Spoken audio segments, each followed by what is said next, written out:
Well, thank you all so much for joining us this morning for Kentucky Spin's Tuesday Tips webinar.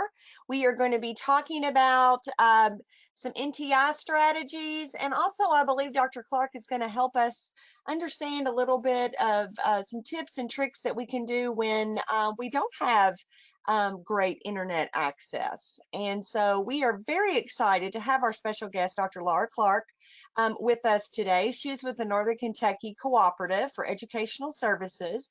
We'll let her talk a little bit in a few minutes. My name is Stella Beard. I am the Assistant Director for Kentucky Spin. And so I just want to give you just a little bit of information about Kentucky Spin before we get started. We are the Kentucky Special Parent Involvement Network. We are the Parent Training and Information Center for the state of Kentucky. We are funded by the U.S. Department of Education under the Individuals with Disabilities Education Act. We have actually been the PTI for the state of Kentucky since 1988. So we have been here for a long time. We really provide training, information, and support for children and youth with all types of disabilities, birth through age 26. We help their families, and we also provide resources and trainings for families and professionals. What we do not do is we do not act as attorneys. So our main focus is to empower families to effectively advocate for their children, and we provide peer support to help families access needed information and resources. All of our staff are either a family member who has a child or an adult with an intellectual or developmental disability. They could have a disability themselves, or they could be a sibling of someone with an intellectual or developmental disability. So I think that provides a really great platform that we can share with families. I myself have a 24-year-old with an intellectual disability, so I feel like, I'm able to talk to families on their level and understand exactly what they're going through, because I myself have been there and still walk through many challenges as my son is getting older and we are deciding on his future. But this is just something that we usually share at all of our webinars if you've ever attended our webinars before. But together we can accomplish great things for our children, and none of us have all the answers, but we are all working through this pandemic and adjusting as we go. And I believe every one of us could shout out a big yes on that, because things are changing every day. And we are trying our very best here at Kentucky Spin to stay on top of things. We are so grateful, though, to have Dr. Laura Clark with us, and you can see her beautiful face on the screen. You are not going to see mine, however, because my Wi-Fi is extremely slow here. And I just now got a pop-up that says my network might have some difficulties. So without further ado, I am going to let Dr. Clark, I'm going to let her share her screen now so that she is able to show you all her presentation. And let's see, I'm going to give you those rights now. So let me know if you're able to take over, Dr. Clark. I think so. Let's see what my options are here. Let's see. You let me know if you can see. I can see the slides. Wonderful. Well, let me scoot the controls over so I can make that a little bit bigger so you don't have to see all the side clutter. All right, excellent. So slides can be seen? Yes, ma'am. Wonderful. All right, excellent. Well, I'm so one quick thing I forgot to say at the beginning is over on your dashboard, folks, there is a little box called questions. And if you have a question throughout the presentation for Dr. Clark, please type that in there. I'll be monitoring those for her, and she can stop periodically and I'll let her know if we have any questions. But I believe we'll leave a little bit of time at the end, possibly for some questions then. So, okay, there you go. I'll let you start now. Absolutely. All right, wonderful. I'm so happy to be here. I'm going to turn my face a little bit sideways to my other monitor, so my apologies for the sideways look. But I'm super excited to be here. Kentucky Spin has always been near and dear to my heart as my son has been growing up. And so I thought I would just share a little bit with you about me and our world. First of all, I am with NKCES. We're the Northern Kentucky Educational Cooperative Service. But wherever you are in the state of Kentucky, there is a cooperative for you. So if you are not familiar with which cooperative serves you in your region, please reach out to Kentucky Spin or to me, and I'm happy to direct you to your co-op. All the co-ops are assigned districts throughout the state of Kentucky, and we provide special education supports to every district throughout the state of Kentucky. So just a little bit about me and my crew. Picture on the left, you see our happy family pre-COVID. We loved to go out to eat. If you'll notice, the girls are thrilled. My son Daniel, not so much. He is not a fan of going any place new unless he's been there multiple times. So taking a picture on a bench was on his least favorite thing to do activity. Dan just turned 21 in January, so we had just transitioned out of school-based IDEA services when COVID-19 hit just a few months later. So he was just in his adult placement for just a few months before he quickly transitioned back home with us. And he is still at home with us while we kind of wait for things to settle down a little bit. We've been doing lots of communication supports at home. So you'll see there on the right, he uses Proloquo and his iPad. His all-time favorite food is nachos. So we're working on requesting nachos. As you can see, that was a huge hit to be able to say that. So just a few COVID-19 fun activities. You probably have done some of these too. We have rediscovered all of our board games that had gotten buried in the basement. So we've been playing lots of Chutes and Ladders and Clue. And the cool thing is Dan is learning to put cards down for us. So he always plays with one of his sisters as a partner, and then he puts down the cards on the table. Between you and I, he's not really sure why we're doing this very weird activity, but we usually have popcorn and Skittles, and so he'll stay to play for that. We have modified a lot of activities. Maybe in your world, it might be like my world. With Dan's diagnosis, he is not a happy mask wearer. So in order to get him to wear a mask from here to there, then we have to usually sisters on each side holding hands. We help put his mask on.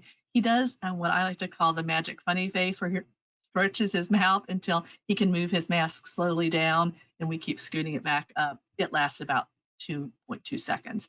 So we're doing haircuts at home. As you can see, my husband is working away there. And we've just been modifying all kinds of activities to what can we do and how can we do that at home? How can we make this work for our current world? And I'm sure many of you are probably in the same boat, adjusting to new life a different way. So for all of us, as we started with NTI, and then we've moved into various forms of remote learning, depending on where you are in the state. Some of you are back to maybe some form of in-person learning. Your district might be doing hybrid situation where you're in the building part days and your kids are at home part days. You might still be fully at home. You might have chosen a remote option like we did with our younger daughters. So they're learning at home at least through Christmas, and then we're going to reassess. But maybe you had some of these same emoji experiences that are Bitmojis that my husband and I have. Like some days it's like just the most blissful experience and everything's lovely and Dan is happy and the girls are enjoying it and, just tiptoe through the roses. But we also descend into all the feelings in our house where we're in some denial. It's not happening, a little hostility, maybe to the 5 people that are in the house all the time, um, calling out to friends for a little help from our friends. These are definitely where we are, and this can all happen within a 5-minute period if you're like us, where we're happy, sad, angry, and then back to happy again. Hopefully we end the day happy, but definitely remote learning, probably for you. If it's like us, we've had some challenges. So I wanted just to start by sharing a few of my favorite resources. I try not to over social media, but I do really enjoy Facebook, Twitter, and Instagram for different reasons. So these images are part of things that have popped up on my Facebook feed recently. I've been reminding myself and my husband and our oldest daughter, Catherine, who just graduated from college, that for our younger kids, their emotions and their feelings about COVID-19 can look really different, just like we have really different emotions. And for a lot of our students and a lot of our kids, what I'm seeing is just a lot of forgetfulness and distractedness where I'm like, I'm looking right at your face and talking words out loud. And they're like nodding, yeah.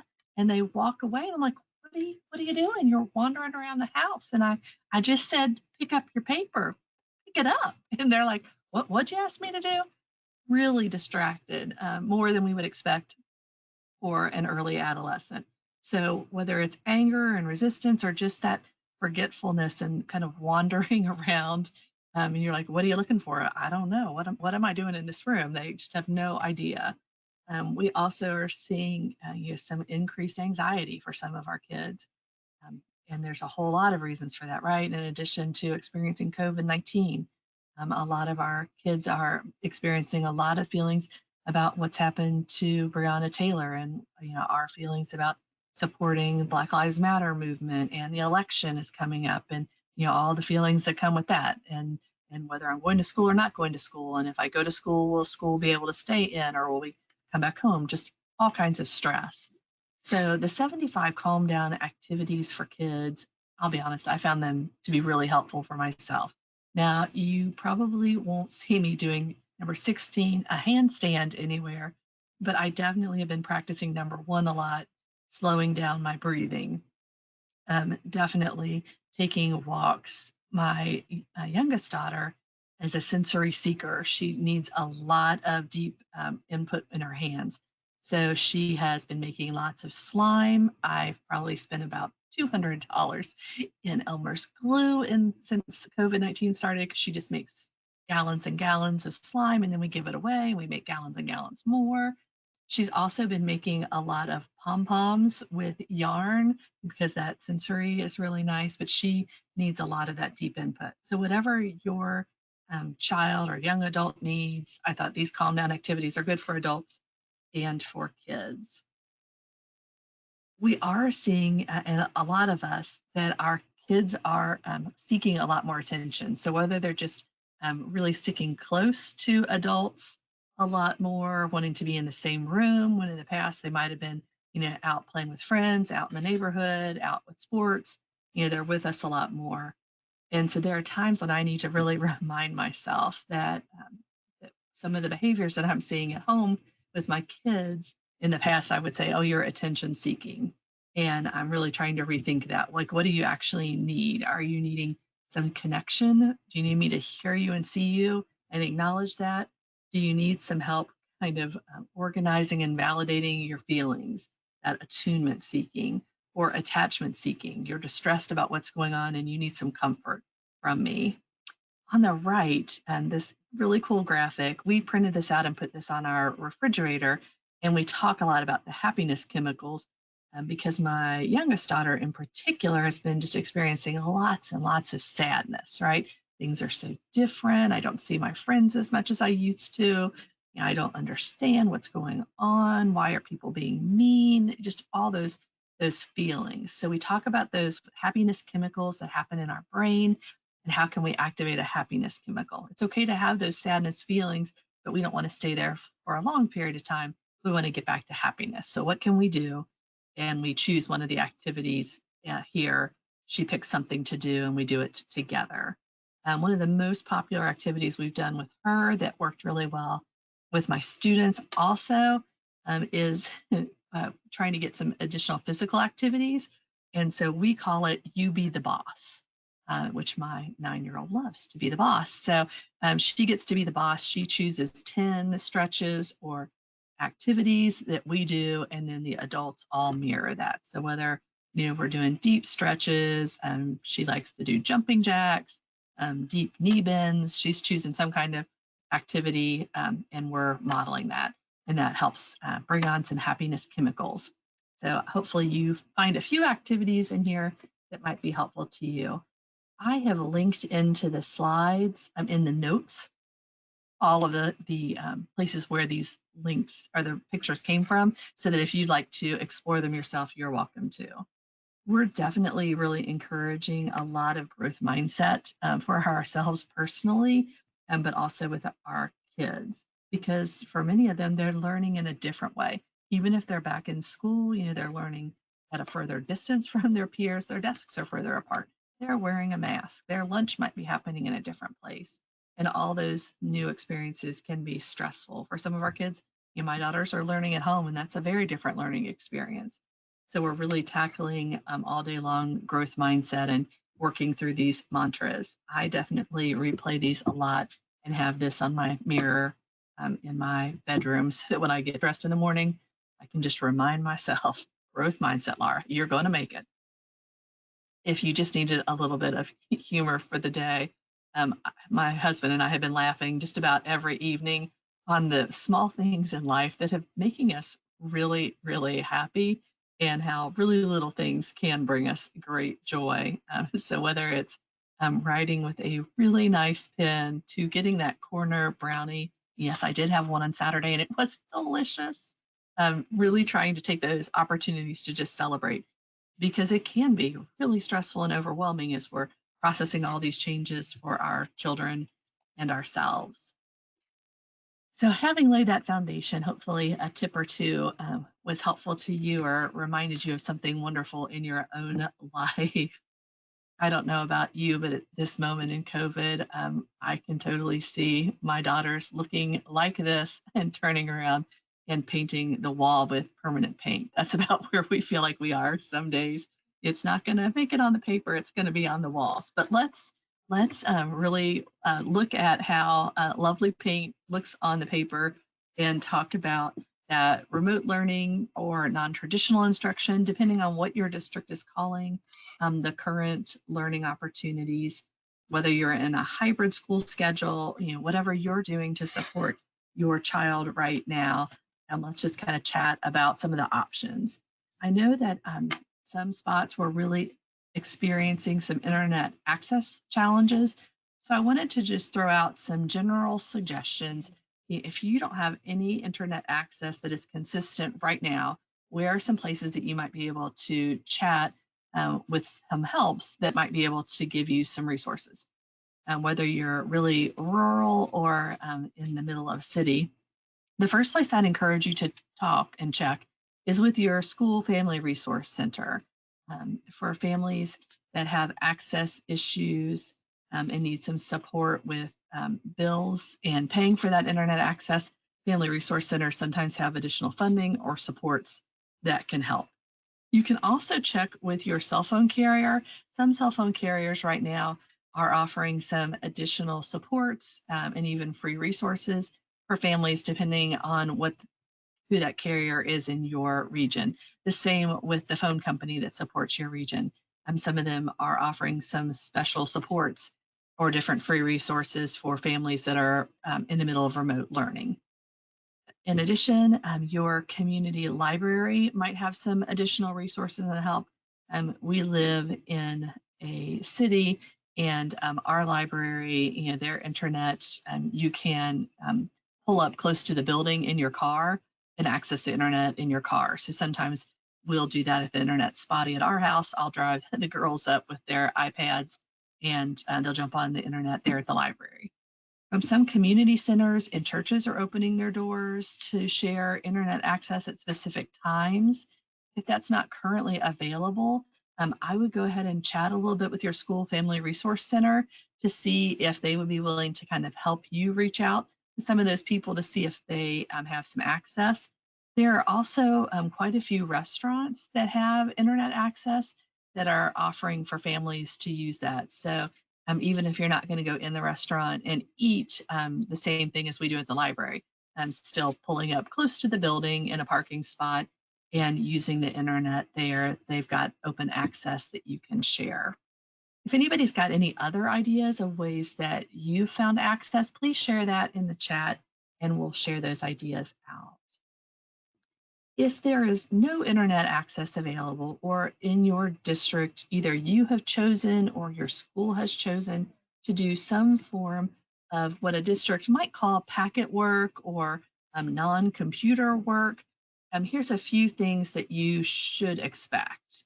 One is a lot of the packet work that's coming home is focused on practicing learned skills. So it's something that students at your child's age and grade should have mastered. So if they're going into the second grade and in first grade they mastered one-digit addition, then you're probably seeing some one-digit addition work coming home. If there's brand new learning, so for example, in second grade, if they're starting to work on two-digit addition, and I'm using an elementary example, but you kind of can extrapolate up to your child's grade and age. If there's brand new learning, then there should be some form of written directions, hopefully with some visual supports that walk the student through. Here's how you do this work with some what we call worked examples. So for example, if it's two-digit addition problems, there should be some directions, there should be some pictures, there should be some examples of problems that are solved correctly, probably with some arrows and circles that say this is what the work should look like. Hopefully, you're also getting an information packet for you as a parent or a guardian, the adult in the household, to kind of capture the key ideas. Why are we doing this learning? What's the Kentucky academic standard that this matches? And how can I help the children in my home or my child master this content? So packet work should hopefully look like this, and there should be a variety that moves your child across the Kentucky academic content for your child's grade. If your student has a 504 plan or an IEP and receives accommodations, those can be a little bit more challenging when we're doing packet work, right? So if your student usually has a reader during the school day, then providing a reader to a packet, this comes with challenges.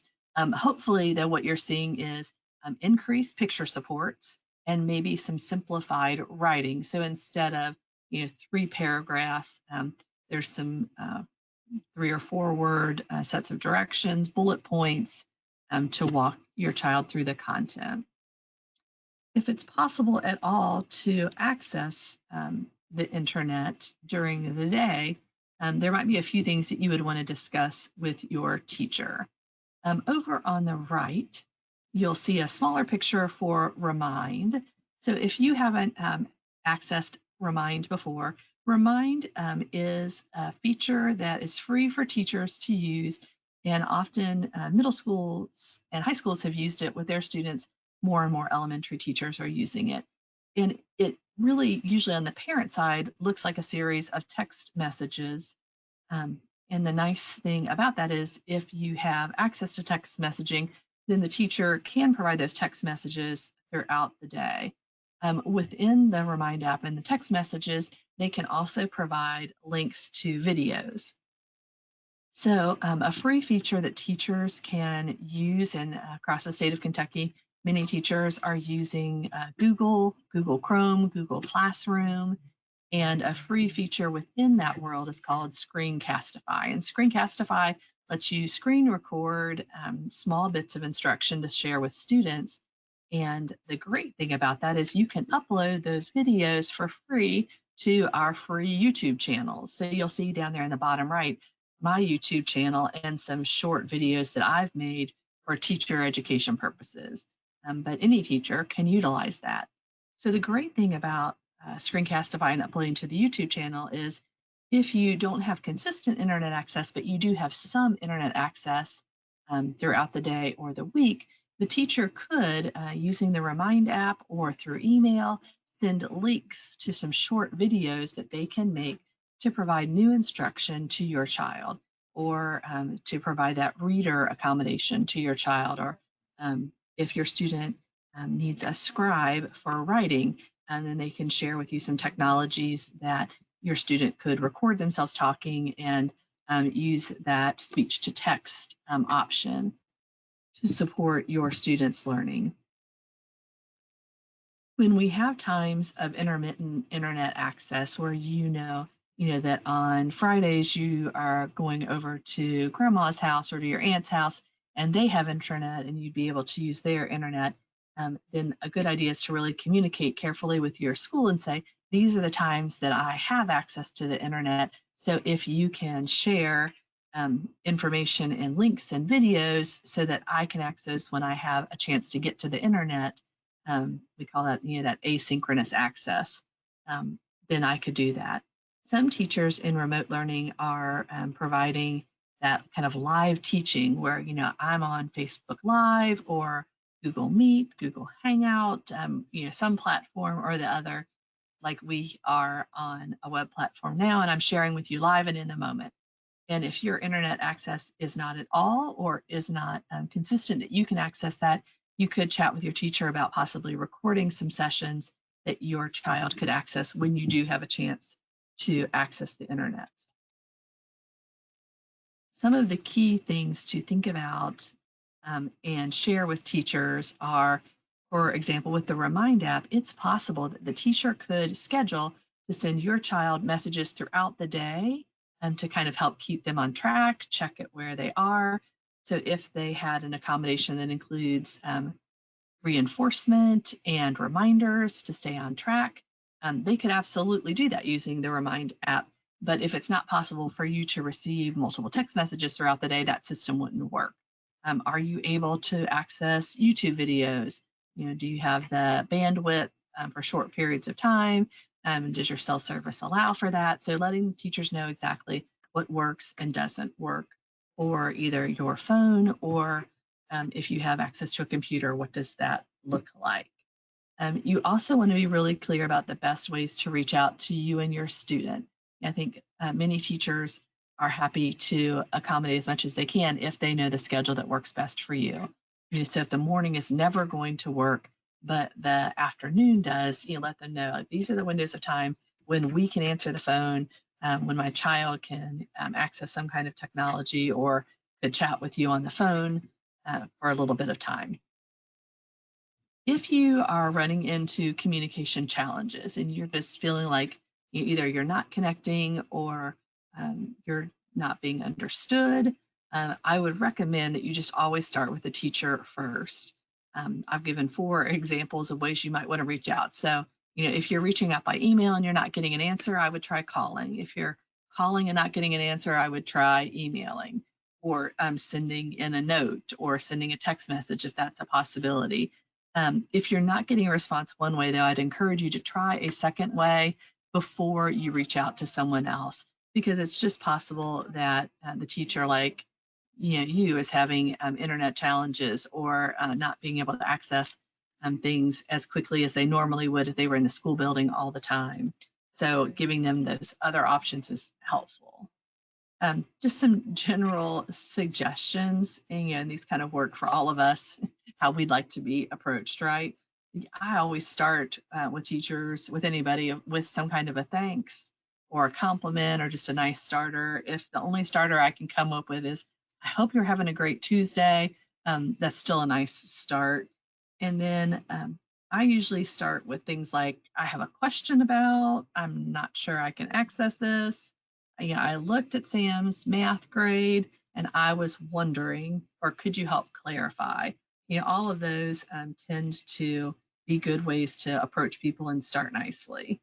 And in that contact, I would always let them know the best way to get in touch with you and the best time. I'm available after 5 o'clock or I'm available in the morning. And it's easiest to reach me by text message. It's easiest to call, whatever system works best. If you have tried your best and you just cannot get a hold of that teacher or can't get an answer, you and the teacher are trying to come to some understanding and you're just not there, then the next person I would reach out to is the school counselor. Often they have that school-wide understanding and can really help support what you're trying to work on with your student. The next person I would reach out to, if the counselor isn't able to help, check with the assistant principal, then check with the principal. And I would just kind of follow that same system. Be as clear as you can, offer compliments where things are working well and ask for clarification where you're having issues. But I wouldn't, start, I've got a frustration and I'm going to call KDE or start at the district office. I found that you get best results if you start at that teacher level and just kind of work your way up as long as we're all solution seeking and recognize this is a changing time, then hopefully you can come to a good conclusion. I would definitely think through as much as possible. If it's not time sensitive, then I would allow at least 2 business days for a response. And we talked about that, ask in a few formats. If you're moving up to the next level, you've tried, you haven't been able to get in touch with the teacher, or you guys just can't come to an agreement. When I talk to the counselor, I would just try and be as clear as possible. I reached out to Mrs. Smith on this date and this date. I haven't heard back from her. Can you check in with her and just see if she's gotten my emails? Here's what I'm looking for. Here's what I'm trying to understand. And if you are looking for something in particular, I would offer some suggestions for what you would like to see as a solution or a resolution. What do you think will work best with your child to support their learning, so that everyone has some kind of basis to have a conversation. We have produced quite a few resources, and the co-ops have been sharing out lots of supports. So if you're looking for some information to support your learning at home, I would love to share these with you. The links I've hyperlinked in here, I'm going to kind of start on the right and work my way up. In Kentucky, we have some wonderful resources. Kentucky Spin has shared so many fantastic resources, and they share out on Facebook, on Twitter. They have their YouTube channel. The Kentucky Autism Training Center also has some phenomenal resources on their website. I've linked in here to their site specific to COVID-19 resources, but they also share a lot on Facebook and Twitter, so you can definitely follow them and learn some great information. I had not heard of Marshall Street before this week, but if you haven't had a chance to check them out, they have some fantastic resources. I'm going to unshare my screen and hop in. And if you can't see the changes I'm making, if you all would holler out and let me know so that I can jump back and kind of reshare my screen. Marshall Street, though, has some COVID-19 resources. They have lots of resources for teachers, but they also have resources for families, and lots of great suggestions and ideas for supporting our kids at home. So from at-home activities, for those of us that have high school students, the career map activity was really cool. Parent tools, community resources, just lots and lots of great information. In addition to Marshall Street, we have a parent learning support site, and I shared that a few weeks ago on Kentucky Spin. We continue to add more resources here, and there are resources across a whole variety of topics. So if you are supporting a child with a disability, we have resources, everything from how to wear a mask to social emotional supports and growth mindset, ways to do brain breaks at home, to some academic supports for students. So lots of resources here. And again, we've got that link to the Kentucky Autism Training Center's resources. If you support a child at home like Dan, who's using alternative communication, we even have some modeling suggestions for using AAC devices at home. If you have a child who has deaf blindness, low vision, is hard of hearing, we have resources here. We have added literacy supports and math supports on our site. So feel free to dive in and share these resources. And if you are looking for anything in particular, please let us know. One of my favorite fun resources that was added by my colleague Kim, there's a whole series of virtual math manipulatives specific to elementary, middle school, and high school, and virtual math library, great resources. If you are a foster or adoptive parent, we have a few resources specifically to support you and your family, and also some excellent resources to support integrating the arts into work you are doing at home with your child. We have a site, it's a professional learning site for teachers and administrators, but I did want to point out these are all free trainings, and some of them might be really helpful to you depending on where you are in your journey with your child. We added this brand new site called Behavior Interventions and Strategies.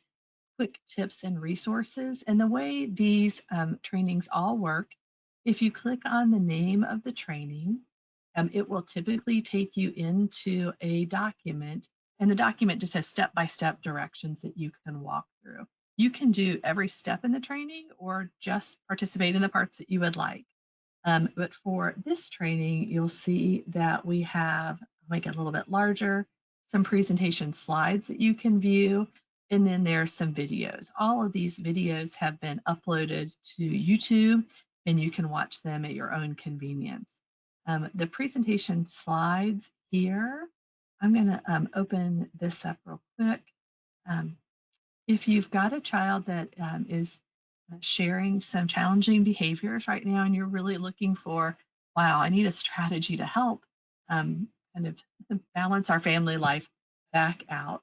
What we've done, starting on slide 7, we have these little cards, and they're designed so that you can print them out, and you'll see that every card has a little circle hole. So if you wanted to put them on a ring, you're welcome to do that.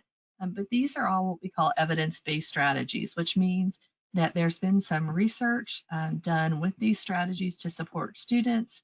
And so what we try to do on each card is just kind of share the name of the strategy, a quick summary of what it is, and how you could utilize that to support your child with some examples.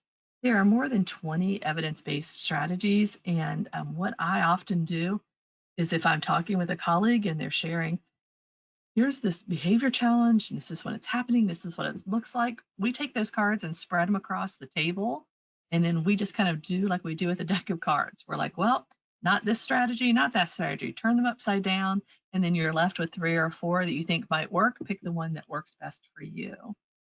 If you're interested in one of these and think, wow, that sounds cool, but I really don't know enough about this to do anything with it, down at the end of the training, there are links to a whole series of places you can go to dive much deeper into those strategies, or you can reach out to your teacher at school and say, I'd really like to know more about this. Can you help me with that? For some of the strategies, we actually have additional deeper trainings.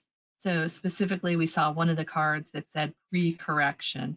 Well, here is a 2-hour training on pre-correction, so you could dive into that strategy. So all different strategies that you can access if you'd like to know more about any of these to support your child. There's also some literacy supports, math supports. If you're really trying to support your child using technology at home, we have some free technology trainings you're welcome to dive into. If you are supporting your child and you're seeing, that they're really need some social emotional support, they're really having a hard time regulating their emotions, we have this social emotional learning and changing times training that has some of the latest research on ways we can support our children through COVID-19 and all of the different changes that are happening across our culture. So lots of resources there that you are welcome to access whenever it is convenient for you. Feel free to bookmark them all and share them when they work for you. So those are kind of the big rocks of things that I thought hopefully are helpful. Do we have any questions or anything else that we can dive into together? Dr. Clark, someone had just asked for me to post the links and stuff in the chat box, but I explained to them that they will get a follow-up email that will have your PowerPoint, which has all the links embedded in it. Absolutely, and that you can click on every single link and it will take you directly to all of the resources. All right. Anything else? That was the main thing that a couple of people are asking about. Oh, great. One of the questions that we get a lot, is, all the resources are wonderful and amazing, but if you could pick your favorite one, which one would it be for a family that, really doesn't have the time to do all that research and finding and looking and diving into all of them? What would you suggest would be one of your top one for someone to really look into? For academics or for behavior?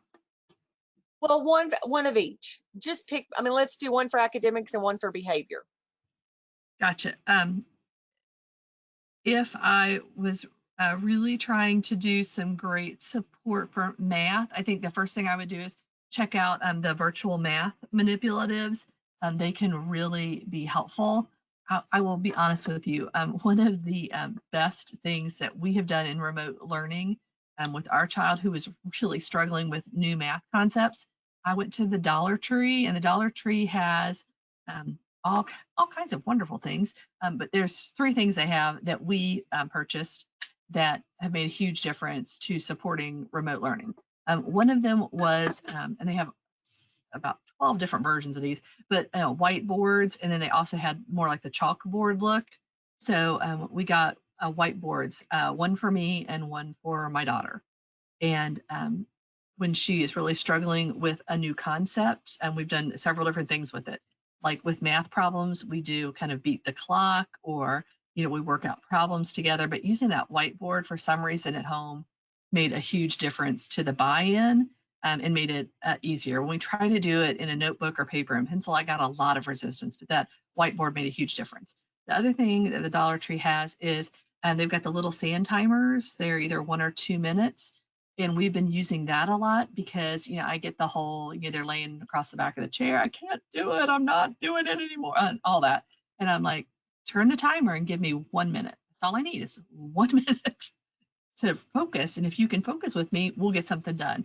And that has made a huge difference and kind of added to her power to be able to kind of persevere through. The other thing, and feel free to judge on me, people, but the other thing that helped is we got Smarties and Skittles and Starbursts, and we only have that out during work. And for every 5 minutes of good attention, she gets a piece of candy. I know some of you really think that's awful, but you know what? We have survived many days of remote learning off of 2 Skittles, and I say if that's all it took, the day was good. So we've been using that a lot. She also has been using a sticker reward chart. She doesn't use it for herself. She uses it for me, which probably is a good thing. So for every time that she asks a question and I answer in a nice voice, please don't judge too much, I get a sticker from my child. And again, it's that reinforcement. She was having a hard time hearing her own tone and how she was coming across. So we started kind of modeling that back and forth and having her judge if we have a nice tone or not a nice tone. And so she's giving me stickers when I have a nice tone, and sometimes I have a really nice tone, and sometimes I'm just not pleasant and I don't get a sticker. But she is able to articulate now because she's got that power and control. We know with a lot of kids, the things that we can do when we're really struggling with getting them to engage, give them power, give them choice, and make it fun. And so those pieces all together kind of do all that. I give her power and control. We make it fun with the dry erase boards. Sometimes I solve my math problems incorrectly, and she knows. I'm like, sometimes I might be wrong. You better be watching. And so every time she catches me with a wrong answer, she thinks that's the most hilarious thing that's ever happened. And we get lots of good new practice so that I learn to solve it correctly. So that to me, those were huge game changers that I would absolutely say make a huge difference. The other thing that's made a huge difference for a lot of kids with behavior is the power of technology. I'm old, just freely admit it. And so when my daughter, I said to her, what do you want to do as an adult? So my 12-year-old, she would like to be a rock star, and she's priced out her bus that she plans to purchase with her cousin. They're going on the road, and apparently I told her I would go get my certification so I could be a driver, and she said she doesn't trust me. She's hiring a different driver. So, I've given up that dream. But anyway, we have a rock star, and the other one wants to be an influencer. So for those of you like me, I had to go look that up. So apparently an influencer is someone who makes videos, and people pay them to do that on Instagram and YouTube and Facebook. So she wants to be an influencer. So what we have started doing is she has been recording herself working. Sometimes these videos are hours long, but like recording reading, recording writing, recording problem solving. And I let her record all she wants on her iPad. And then we watch them together and we give them likes and stars and all of that. That's kind of part of what motivates her. And so we do that, and it's all free using YouTube. YouTube has a free webcam, and we make all the videos private, so no one else can view them, only us. But that's made a huge difference.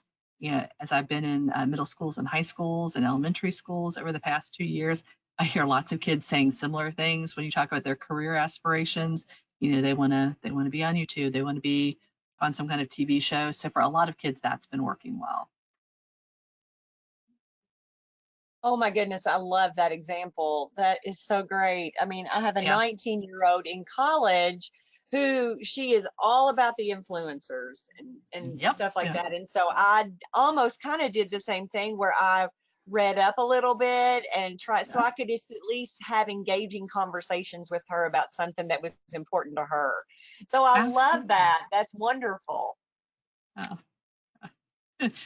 Whatever it takes is the running motto at the Clark House. Just whatever. That's exactly right. That's exactly right.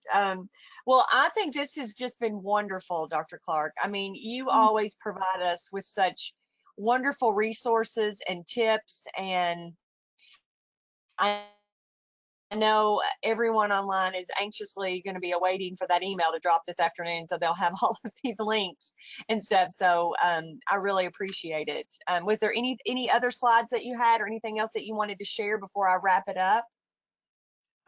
I think that we have covered them all. At the last slide, I think I just had my email address. So if anybody wants to contact me, feel free to reach out. I'm happy to connect you to resources or to your own regional co-op. I'm always happy to share.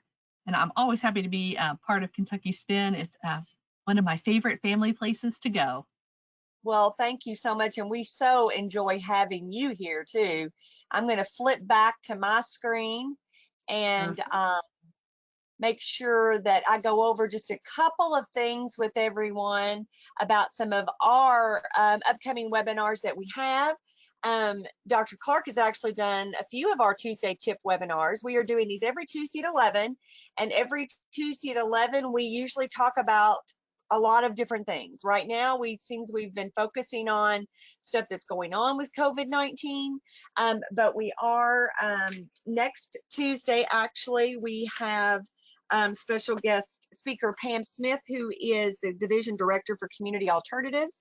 And she's going to be talking about some of our Medicaid waiver updates and things that are going on right now with Medicaid waivers. So that'll be a very informative Tuesday Tips webinar. You can go to our website and we'll have I'll give you the web address, but it's www.kyspin.com.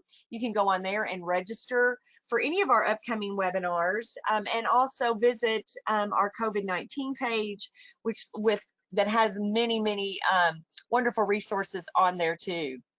We also have an e-news that goes out on a regular basis. Right now, we've been pretty much sending it out every week, almost weekly or every other week, and you can register for that from our website also. That was pretty much what I wanted to share at the end. This is our contact information. And at the end of the webinar today, you will be prompted to complete our evaluation. We would really appreciate your feedback, input, any suggestions that you have for some topics you would like to see in some upcoming webinars. We also are going to be doing a 5-part series on charting the life course. So we are going to be able to provide you with some wonderful resources about transition after high school. We're really excited about that. So look on our website, get some wonderful information, and sign up for all of our upcoming webinars. But thank you, Dr. Clark, again for being with us, and thank you everyone for joining us today. And so please complete that evaluation at the end, and you will receive an email this afternoon with the PowerPoint, so you'll have all the links. But thanks again so much for joining us. Let's see, someone is Dr. Clark just said, thanks everyone for inviting me in to share today. So she was very happy to present all these resources to us today, and we really appreciate it. Thanks so much, and everyone have a wonderful Tuesday.